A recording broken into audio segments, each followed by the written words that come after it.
Hi friends, welcome to Kavya's kitchen home. ಇವತ್ತಿನ ದಿನ ನಾನು ನಿಮಗೆ ಹಾಗಲಕಾಯಿ ಗೊಜ್ಜು ಹೇಗೆ ಮಾಡೋದು ಅಂತ ತೋರಿಸ್ಕೊಡ್ತೀನಿ ಫ್ರೆಂಡ್ಸ್. ತುಂಬ ಈಸಿಯಾಗಿರುತ್ತೆ, ಹಾಗೆ ತುಂಬ ಒಳ್ಳೆ ಟೇಸ್ಟಿಯಾಗೂ ಇರುತ್ತೆ ಫ್ರೆಂಡ್ಸ್. ನಾನು ಮಾಡೋ ವಿಧಾನದಲ್ಲಿ ಟ್ರೈ ಮಾಡಿ ನೋಡಿ, ತುಂಬ ಚೆನ್ನಾಗಿರುತ್ತೆ. ಯಾರೆಲ್ಲ ಹಾಗಲಕಾಯಿ ಯೂಸ್ ಮಾಡಲ್ಲ ಅವರೆಲ್ಲ ನೀವೇ ಯೂಸ್ ಮಾಡಿ ತಿಂದು ಹೇಳ್ತೀರಾ ತುಂಬ ಚೆನ್ನಾಗಿತ್ತು ಅಂಥೇಳಿ. ನೀವು ಹಾಗಲಕಾಯಿ ತಿನ್ನೋದ್ರಿಂದ ದೇಹಕ್ಕೆ ತುಂಬ ಒಳ್ಳೆಯದು ಫ್ರೆಂಡ್ಸ್. ಇದು ಶುಗರ್ ಲೆವೆಲ್ ಎಲ್ಲ ಕಡಿಮೆ ಮಾಡುತ್ತೆ. ಹಾಗೆ ನಾವು ಹಾಗಲಕಾಯಿ ರೆಸಿಪಿ ತಿನ್ನೋದ್ರಿಂದ ಹೆಲ್ತ್ಗೆ ತುಂಬ ಒಳ್ಳೆಯದು ಫ್ರೆಂಡ್ಸ್. ಯಾಕಂದರೆ ನಾವು ಯಾವಾಗಲೂ ಸ್ವೀಟ್ ಜಾಸ್ತಿ ತಿಂತಿರ್ತೀವಿ, ಕಹಿ ಜಾಸ್ತಿ ತಿನ್ನಲ್ಲ. ಹಾಗಾಗಿ ನಾವು ಹಾಗಲಕಾಯಿ ತಿನ್ನೋದ್ರಿಂದ ಶುಗರ್ ಲೆವೆಲೆಲ್ಲ ಮೇಂಟೈನ್ ಆಗುತ್ತೆ. ನಾನು ಹಾಗಲಕಾಯಿ ಗೊಜ್ಜು ಯಾವಾಗಲೂ ಮಾಡ್ತಿರ್ತೀನಿ ಫ್ರೆಂಡ್ಸ್, ಯಾಕಂದರೆ ನನಗೆ ತುಂಬ ಇಷ್ಟ.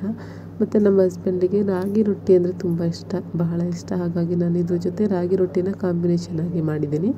ನೀವು ಕೂಡ ಟ್ರೈ ಮಾಡಿ ಹೇಗೆ ಬಂತು ಅಂತ ತಿಳಿಸಿ. ಬನ್ನಿ ಹೇಗೆ ಮಾಡೋದು ಅಂತ ನೋಡ್ಕೊಂಬರೋಣ ಫ್ರೆಂಡ್ಸ್. ನೋಡಿ, ನಾನು ಒಂದು 4 ಹಾಗಲಕಾಯಿ ತೊಗೊಂಡಿದ್ದೀನಿ. ನೀವು ಆದಷ್ಟು ಎಳೆ ಹಾಗಲಕಾಯಿ ತೊಗೊಳ್ಳಿ. ನೋಡಿ, ಇಲ್ಲಾಂದರೆ ಬಲ್ತೋಗ್ಬಿಟ್ಟಿದ್ರೆ ಈ ರೀತಿ ಅದು ಬೀಜ ಎಲ್ಲ ಫುಲ್ ದಪ್ಪ ಇರುತ್ತೆ ಮತ್ತು ಕಹಿ ಜಾಸ್ತಿ ಬರುತ್ತೆ. ನೋಡಿ, ಅದು ಬೀಜ ಎಲ್ಲ ಸಪ್ರೇಟ್ ಮಾಡಿ ನೀಟಾಗಿ ವಾಶ್ ಮಾಡಿ ನಾನು ಕಟ್ ಮಾಡಿ ಇಟ್ಕೊಂಡಿದ್ದೀನಿ ಫ್ರೆಂಡ್ಸ್. ನೋಡಿ, ಈಗ ನಾನು ಒಂದು ಪಾತ್ರೆಗೆ ಕುಕ್ಕಿಂಗ್ ಆಯಿಲ್ ಹಾಕ್ಕೊಂಡಿದ್ದೀನಿ. ನಂತರ ಅದಕ್ಕೆ ಸ್ವಲ್ಪ ಸಾಸಿವೆ ಮತ್ತು ಕಡಲೆಬೇಳೆ ಸೇರಿಸ್ಕೊಳ್ಳೋಣ. ಮತ್ತು ಇದಕ್ಕೆ ಬೆಳ್ಳುಳ್ಳಿ ಹಾಕೋದ್ರಿಂದ ತುಂಬ ಒಳ್ಳೆ ಟೇಸ್ಟ್ ಚೆನ್ನಾಗಿರುತ್ತೆ ಅಂಥೇಳಿ ನೋಡಿ ನಾನು ಬೆಳ್ಳುಳ್ಳಿ ಕೂಡ ಹಾಕ್ತಾಯಿದ್ದೀನಿ. ಕರ್ಬೇವಿನ ಸೊಪ್ಪು ಇರೋರು ಕರ್ಬೇವಿನ ಸೊಪ್ಪು ಕೂಡ ಯೂಸ್ ಮಾಡ್ಕೊಳ್ಳಿ. ನೋಡಿ, ನಂತರ ಒಂದು 5-6 ಮೆಣಸಿನ್ಕಾಯಿ ಹಾಕ್ಕೊಂಡಿದ್ದೀನಿ. ನಂತರ 1-2 ಈರುಳ್ಳಿ ಎಲ್ಲ ಕೂಡ ಹಾಕಿ ನೀಟಾಗಿ ಫ್ರೈ ಮಾಡ್ಕೊಳ್ಳೋಣ. ಇದಕ್ಕೆ ಖಾರ ಜಾಸ್ತಿ ಹಾಕೋದ್ರಿಂದ ಕಹಿ ಅಂಶ ಗೊತ್ತಾಗಲ್ಲ ಫ್ರೆಂಡ್ಸ್. ಹಾಗಾಗಿ ಖಾರ ಆದಷ್ಟು ಸ್ವಲ್ಪ ಜಾಸ್ತಿನೇ ಹಾಕ್ಕೊಳ್ಳಿ.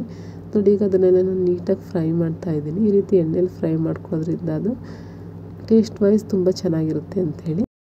ನೋಡಿ, 2 ಟೊಮೊಟೊ ಹಣ್ಣು ಕೂಡ ನಾನು ಇವಾಗ ಕಟ್ ಮಾಡಿ ಹಾಕ್ಕೊಂಡಿದ್ದೀನಿ.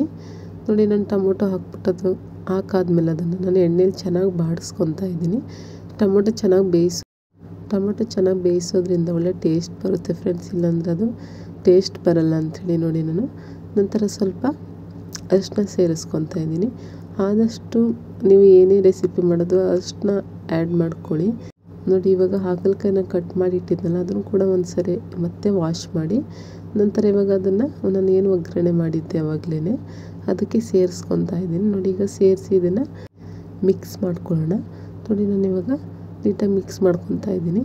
ಈ ರೀತಿ ನೋಡಿ ಫ್ರೆಂಡ್ಸ್, ಇವಾಗ ನಾವಾಗಲೇ ಒಗ್ಗರಣೆ ಮಾಡಿದ್ನಲ್ಲ ನೋಡಿ, ಅದು ಮತ್ತು ಹಾಗಲಕಾಯಿ ಎರಡೂ ಕೂಡ ನೀಟಾಗಿ ಮಿಕ್ಸ್ ಮಾಡಿ ಬೇಯಿಸ್ತಾ ಇದ್ದೀನಿ. ನಂತರ ಇದಕ್ಕೆ 1-2 ಸ್ಪೂನಷ್ಟು ಸಾಂಬಾರು ಪೌಡರ್ ಮತ್ತು ಚಿಲ್ಲಿ ಪೌಡರ್ 2 ಮಿಕ್ಸ್ ಮಾಡಿ ಇಟ್ಕೊಂಡಿದ್ದೀನಿ ನಾನು. ಅದು ಕೂಡ ಆ್ಯಡ್ ಮಾಡಿ ಮಿಕ್ಸ್ ಮಾಡ್ತಾ ಇದ್ದೀನಿ.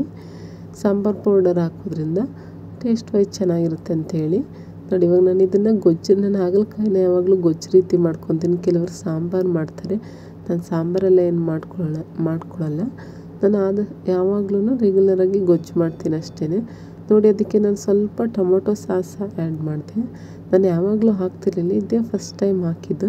ನೋಡಿ, ಟೊಮೊಟೊ ಸಾಸ್ ಆ್ಯಡ್ ಮಾಡಾದ್ಮೇಲೆ ಅದನ್ನು ನೀಟಾಗಿ ಮಿಕ್ಸ್ ಮಾಡ್ತಾಯಿದ್ದೀನಿ. ಯಾಕಂದರೆ ಅದಕ್ಕೆ ಸ್ವಲ್ಪ ಹುಳಿ ಬಿಡೋದ್ರಿಂದ ಕಹಿ ಕಾಣಿಸಲ್ಲ ಅಂಥೇಳಿ ಕೆಲವರು ಹುಳಿ ಹಾಕ್ತಾರೆ. ಮತ್ತು ಕೆಲವರು ಹಾಗಲಕಾಯಿ ರೆಸಿಪಿಗೆ ಬೆಲ್ಲ ಕೂಡ ಆ್ಯಡ್ ಮಾಡ್ತಾರೆ. ನಾನು ಬೆಲ್ಲ ಏನು ಹಾಕಲ್ಲ ಫ್ರೆಂಡ್ಸ್. ನೋಡಿ, ನಾನು ಇವಾಗ ಇದು ಬೇಯ್ತಾ ಇದೆ. ನಂತರ ಅದಕ್ಕೆ ಸ್ವಲ್ಪ ಉಪ್ಪು ಕೂಡ ಆ್ಯಡ್ ಮಾಡಿದ್ದೀನಿ. ಲಾಸ್ಟಲ್ಲಿ ನಾನು ಸ್ವಲ್ಪ ಉಪ್ಪು ಆ್ಯಡ್ ಮಾಡ್ಕೊಂಡು ಬೇಯಿಸಿ ರೆಡಿ ಆಯಿತು ಫ್ರೆಂಡ್ಸ್. ನೋಡಿ, ಅದು ಬೆಂದಾದಮೇಲೆ ನೋಡಿ ಯಾವ ರೀತಿ ಕನ್ಸಿಸ್ಟೆನ್ಸಿಲಿ ಆಗಿದೆ ಅಂಥೇಳಿ. ನೋಡಿ, ನಾನು ರೊಟ್ಟಿ ಜೊತೆ ಇವಾಗ ಸರ್ವ್ ಮಾಡ್ತಾಯಿದ್ದೀನಿ. ರೊಟ್ಟಿ ಜೊತೆ ಹಾಗಲಕಾಯಿ ಗೊಜ್ಜು ತುಂಬಾ ಚೆನ್ನಾಗಿರುತ್ತೆ. ನೀವು ಕೂಡ ಟ್ರೈ ಮಾಡಿ ಹೇಗೆ ಬಂತು ಅಂತ ಕಮೆಂಟ್ಸ್ ಮಾಡಿ. ಹಾಗೆ ನನ್ನ ವೀಡಿಯೋಸ್ ನೋಡ್ತಾ ಇರೋರೆಲ್ರಿಗೂ ತುಂಬ ಧನ್ಯವಾದಗಳು ಫ್ರೆಂಡ್ಸ್. ಹೀಗೆ ಸಪೋರ್ಟ್ ಮಾಡ್ತಾಯಿರಿ. ಹಾಗೆ ನನ್ನ ವೀಡಿಯೋಸ್ ಇಷ್ಟ ಆದರೆ ಪ್ಲೀಸ್ ನನ್ನ ಚಾನಲ್ ಸಬ್ಸ್ಕ್ರೈಬ್ ಮಾಡೋದು ಮರಿಬೇಡಿ. ಹಾಗೆ ಲೈಕ್ ಮಾಡಿ ಮತ್ತು ನಿಮ್ಮ ಫ್ರೆಂಡ್ಸ್ ಆ್ಯಂಡ್ ಫ್ಯಾಮಿಲಿಗೂ ಕೂಡ ಶೇರ್ ಮಾಡಿ ಫ್ರೆಂಡ್ಸ್. ಯಾರಿಗೆಲ್ಲ ಹಾಗಲಕಾಯಿ ಗೊಜ್ಜು ಮಾಡೋದಕ್ಕೆ ತುಂಬ ಕಷ್ಟ ಅನಿಸುತ್ತೆ ಮತ್ತು ಇಷ್ಟ ಇರಲ್ಲ ಅವರೆಲ್ಲ ಈ ರೀತಿ ಟ್ರೈ ಮಾಡಿ ನೋಡಿ, ತುಂಬ ಚೆನ್ನಾಗಿರುತ್ತೆ. ಹೀಗೆ ನನ್ನ ವೀಡಿಯೋಸ್ ನೋಡಿ ಸಪೋರ್ಟ್ ಮಾಡಿ friends. Thank you for watching.